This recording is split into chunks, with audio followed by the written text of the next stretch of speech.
मालिया साहब, आपकी ये अदा मेरी समझ में नहीं आई। मिलने के लिए ये जगह क्यों चुनी? ऊंचाइयों पर खड़े रहकर बात करना अच्छा लगता मुझे। अच्छा शौक है आपका, फरमाइए। रोहान के केस से हाथ खींचने का क्या लोगे? कितना चाहिए बोलो। मैं जानता था कि मैं आपको एक दिन इस हालत में लाके खड़ा कर दूंगा।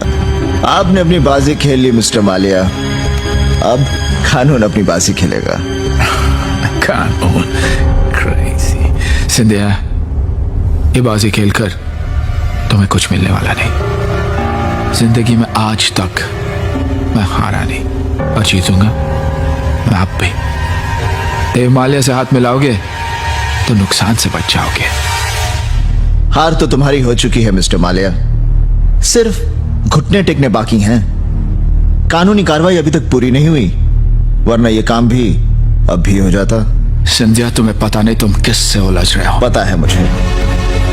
बहुत बड़ी ऊंचाई पर एक गिरा हुआ इंसान खड़ा है मेरे सामने, जिसने एक लड़की के लिए अपने दोस्त की जिंदगी को बर्बाद कर दिया। और यह सब तूने अपने पैसे की ताकत पर किया है। मैं तुम्हें अपने बारे में बता दूं, मैं पुलिस की नौकरी 14,229 रुपए के लिए नहीं कर रहा। रायगढ़ के महाराजा वीरेंद्र प्रताप सिंधिया का मैं इकलौता वारिस हूं। जितनी तुम्हारी प्रॉपर्टी है ना, उतनी जगह पर सिर्फ हमारे घोड़े पलते हैं।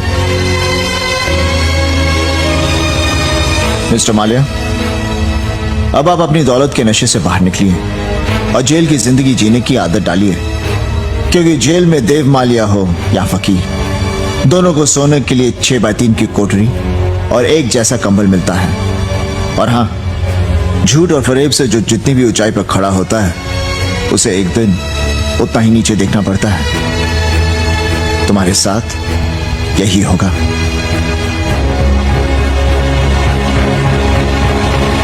और हां, कहने की जरूरत नहीं। आप जो कह रहे हैं वो होने वाला है। राइट? Right, good.